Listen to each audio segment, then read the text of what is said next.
it's impossible. But dreams do come true. Because the school system will never teach you about money. The school system was designed to teach you to be an employee, which is important, or a doctor or a lawyer, a specialist, but never about money.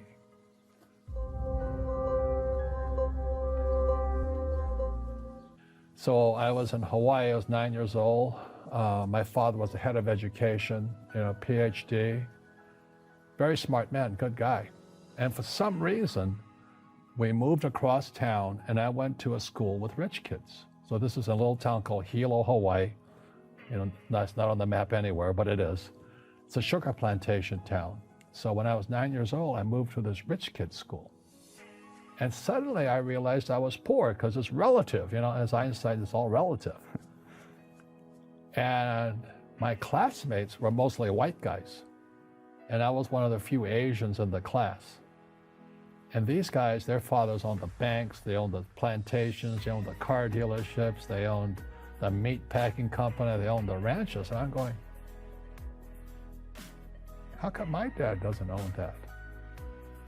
So I remember raising my hand when I was 9 years old, talking to my fourth grade teacher, and I said, when am I going to learn about money? And she was this woman who should have retired 50 years earlier. She was so sick and tired of kids by this time. She says, the love of money is the root of all evil. And I said, what am I, in Sunday school? And I was this punky little 9-year-old kid. And she says, we don't teach money at school. I said, why not? And she couldn't answer me. And she got very flustered. She said, sit down, take your seat. And then I got curious. I said, why don't we learn about money? She says, go ask your father. He's my boss.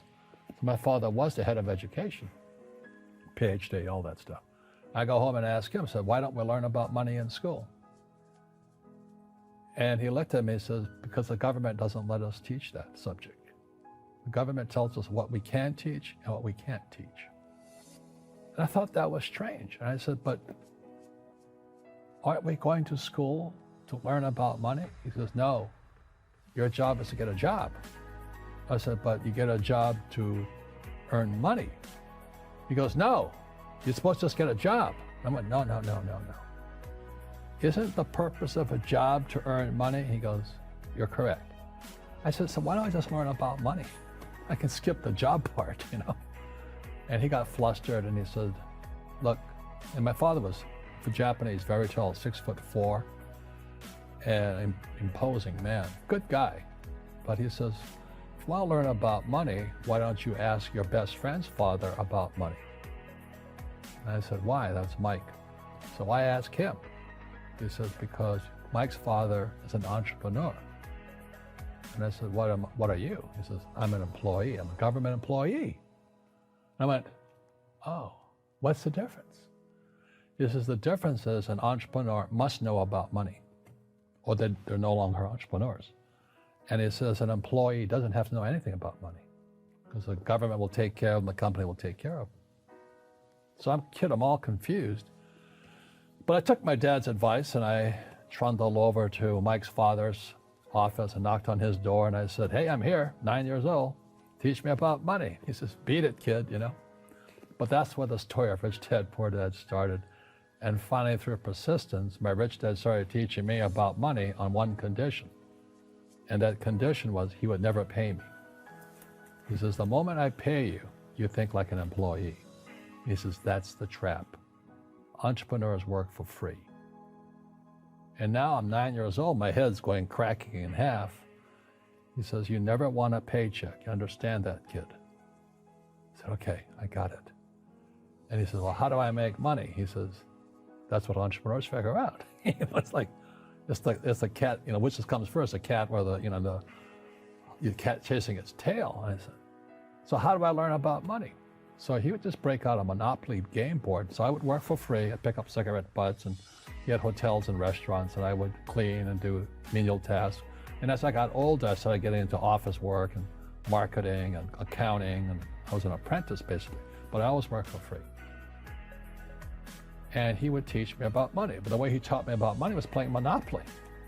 And finally one day I got upset. I said, well, when are you going to teach me about money? He says, what do you think we're doing?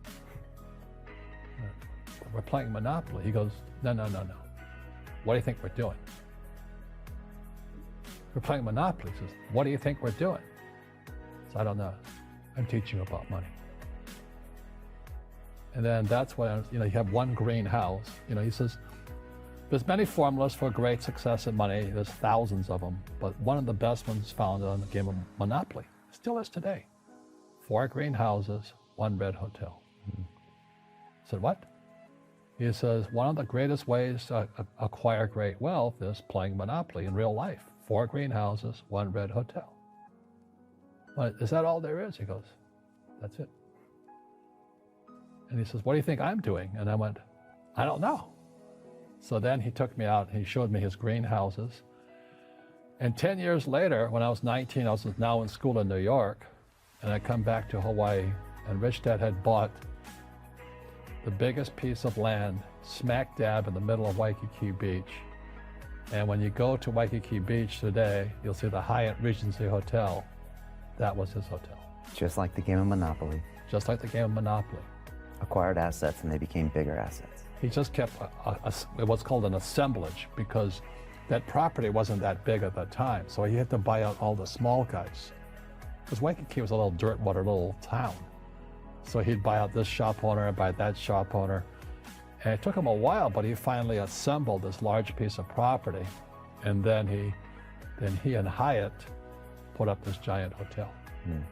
And it just sold for $800 million. So that's how I learned about money. And that's because he refused to accept a paycheck. He says that the moment you accept a paycheck, your brain goes dead. You just got paid. He says, as long as you're hungry, you'll think. And he was a great, great teacher. So today when people ask me what I do, they know me as the author of Rich Dad, Poor Dad. I just say I play Monopoly. So I own greenhouses, I own big hotels, I own oil wells, golf courses, businesses. I'm just playing Monopoly. That's all I do. Because the school system will never teach you about money. The school system was designed to teach you to be an employee, which is important, or a doctor or a lawyer, a specialist, but never about money. So once I got old enough and I had already retired and I was rich and I was fairly well off, it was kind of a social conscience. I said, I have to share what I know. So that's why, and it took till 1996 for the cash flow board game to come out, because I could see this crash coming, which came out in 1998. And then Rich Dad, Poor Dad came in 97. We all have fear. To be truthful, we all have fear. It's just how you deal with it. And Einstein said, imagination is more important than knowledge, but knowledge empowers imagination. And what most people lack is real business knowledge, like accounting, like debt, like taxes. You got to know that stuff, but they don't teach it in school to anybody. So, and then when people ask me, how did your rich dad learn this when your poor dad, a PhD, didn't? And the answer is very simply, my rich dad was my best friend's father. His father died when he was 13. So rich dad had this family business at 13 to run. So he had to drop out of school, which was his blessing. There's blessings, and sometimes the blessing doesn't look like a blessing, but it turned out to be a blessing. And then his teachers became his bookkeeper, his accountant, his attorney, his banker, his real estate agents.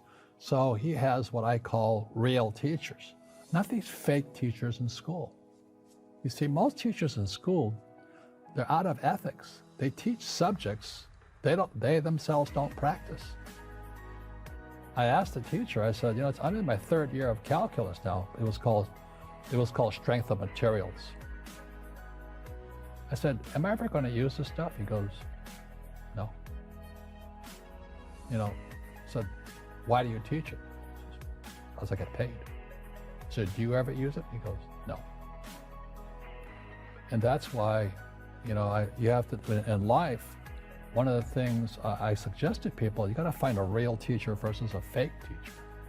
And a fake teacher is somebody who doesn't do what they teach.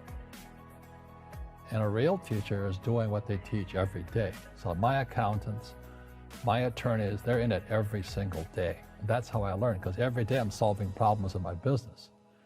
So I have accountants and attorneys and bankers and all these people on speed dial because I'm solving problems with my team. You give a man a fish, you get a lot of people who want more fish, you know, but you teach them to fish.